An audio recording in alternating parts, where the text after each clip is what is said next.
Pieter Elbers. Welcome to Copenhagen. Thank you so much. Pleasure to be here. And it's a pleasure to have you arriving here in Copenhagen for the first time. It's a big step for IndiGo, big step for India, and a big step for Denmark, I think. I think so too, I agree on that. Well, to start out, IndiGo, as you said, it's a big step for IndiGo.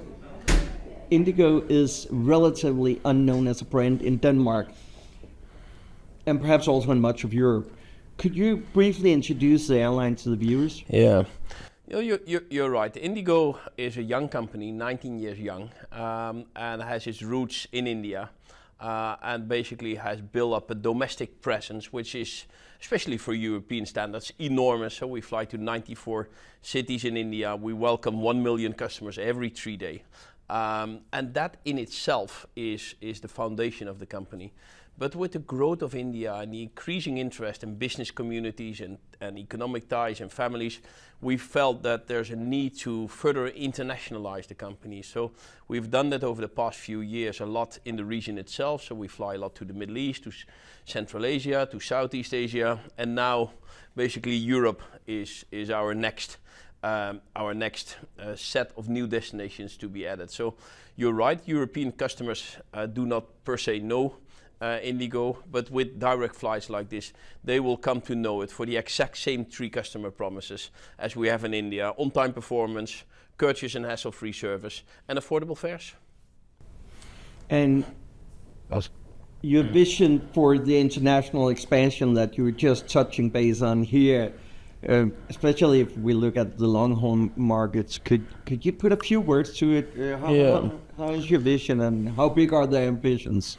Well, I think for a long time, when it comes to long-haul travel, India to some extent relied on hubs outside the geographical scope of India itself. And there were all kind of different reasons for that, but I think now with the growth of India today being the 4th largest economy in the world, it's the ambition of us to have a airline which represents the size and the potential and the opportunity of India. And if you're the 4th largest economy in the world and home to the world's largest population, and actually a lot of European companies also are now increasingly interested to invest in India, to develop ties with Indian companies, the tourism potential from Indians going international, the students of India going international. So if you add that all up, the opportunity is there, and we feel that the ambition for us should become a global aviation player. And again, as India grows, we are growing with that.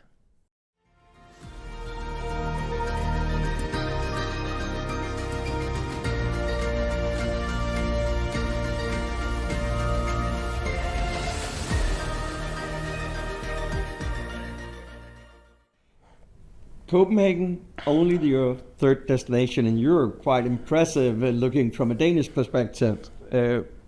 Why did you choose Copenhagen as one of your first European cities?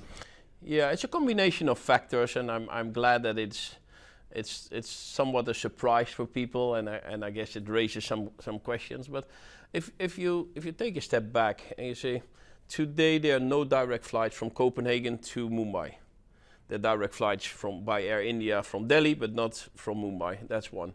Mumbai connects to 58 cities in India itself and 28 in the region. So we're actually doing much more than just connecting Copenhagen to Mumbai. We connect Copenhagen to our enormous network in India and in the region.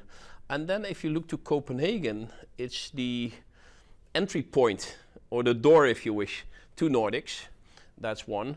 2, I think Copenhagen offers, and Denmark offers, something which is very appealing for Indian travelers in terms of having a new experience. So, we have a lot of Indian travelers that go to Singapore and Dubai, and there's sort of the obvious one, and they go there anyway, that's fine. But this will offer a new opportunity. Then there's a lot of students actually also looking for opportunities. And then we are trying to be a bit off the beaten path with these new routes. The other ones will still come, but this one was high on the list. If we look at your international expansion strategy, we have looked at Europe partnering up with our friends KLM. As we know, Copenhagen is the main global hub, as they call it, for Scandinavian Airlines, SAS. Has Has that have any part to say in the decision to add Copenhagen now? Not really, because today we're not having any partnership with SAS. We may have in the future, you know, if both parties feel it makes sense, then we may have it. But you know, we haven't waited until we have a partnership. We are having a code-share with Air France and KLM for some time already. We are having a code-share with Virgin, which is part of that same entity. But as I shared earlier, we also work with Japan Airlines, we work with Qatar, we work with Qantas. I think again the geographical position of India would allow us to work with different partners in different parts of the world. Could you say if you would establish a partnership with with Scandinavian Airlines out of Copenhagen, could that have a big potential for IndiGo in Copenhagen, looking at feeding in both ends? You know, usually partnerships can help to have that feed being done, and you know, for a lot of foreign airlines who are flying into India, I know for a fact that connecting to our domestic network provides them suddenly not only point to point, but that wide connectivity, and some of them are actually very active and very good, and we're very happy with that in doing that. So we will again, we'll review with SAS if it makes any sense for both. It should always be, I'm very much a believer in win-win for both sides. SAS have their own trade-offs and challenges to be made. We have ours, but if it makes sense for both and we both feel comfortable with it, why not?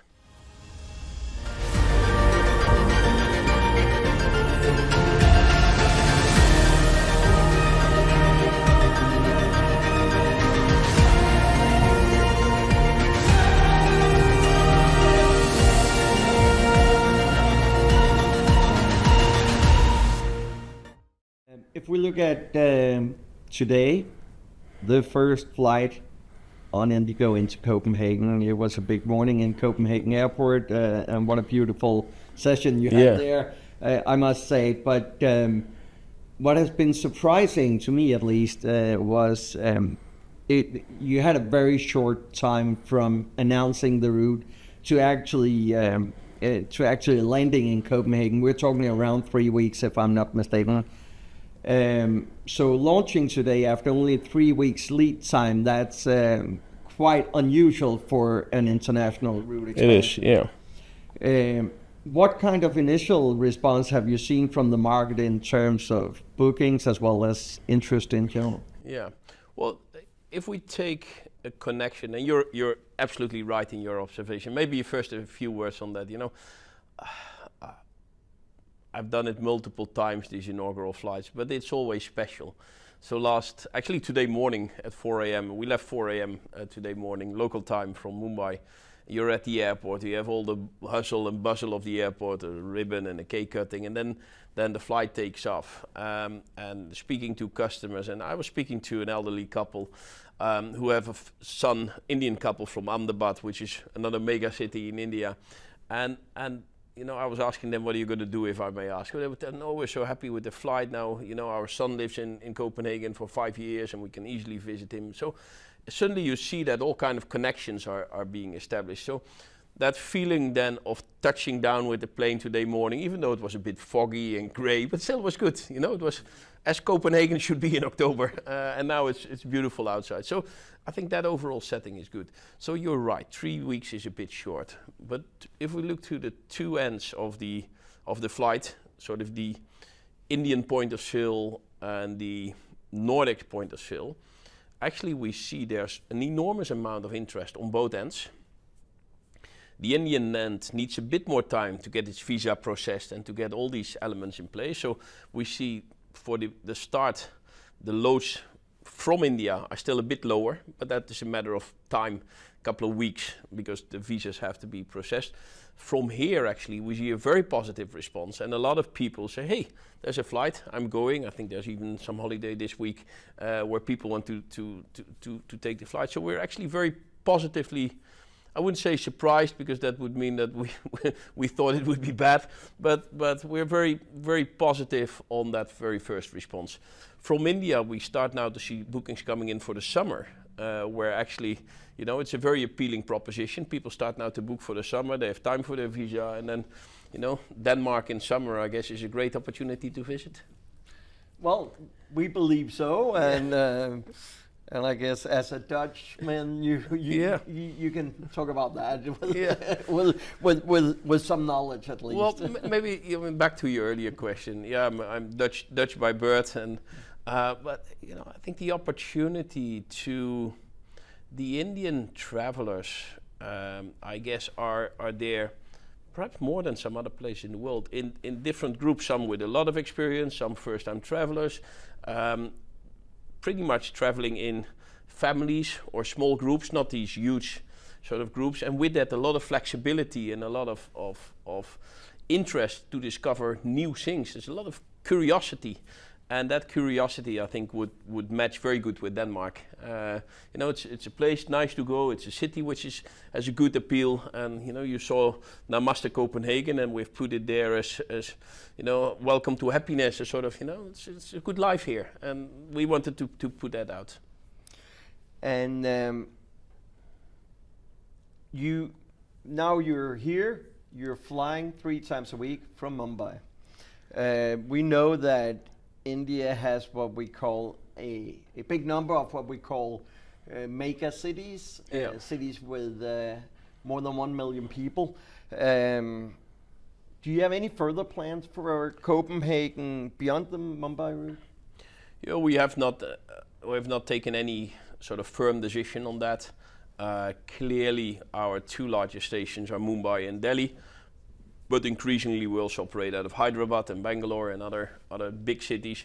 You're right, India has around 50 plus cities with more than 1 million people, so that's an enormous amount. Still, when you look to these type of flights, we focus pretty much on the sort of the metros, as it's been called in India. So no decisions on that, but the first response is quite encouraging. And as you saw in the presentation, we're actually looking to receive a lot of new aircraft, and with these new aircraft we have new opportunities as well.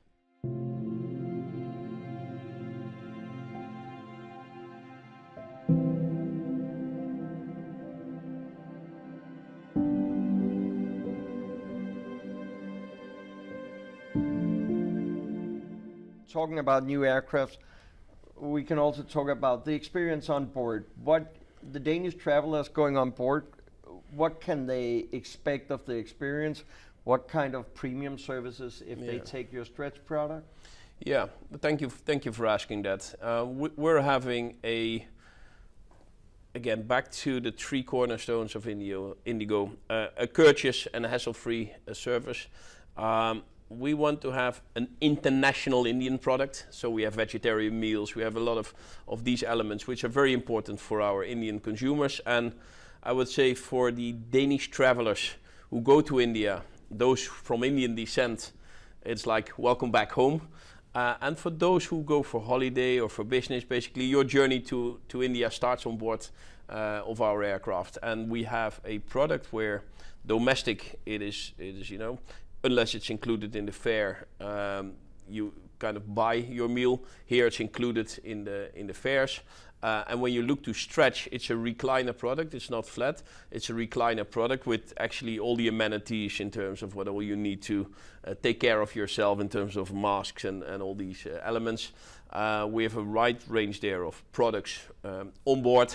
And again here, very much a value for money proposition in terms of, hey, I want some extra space, I want some extra leg room, I want some extra privacy, and we have all that on board. Pieter Elbers and IndiGo, once again, welcome to Copenhagen. Thank you so much. It has been a pleasure speaking to you today. Likewise. Thank you for having me. Og det var en feature fra CPH Spotlight med IndiGo, det nyeste internationale flyselskab på Københavns Lufthavn.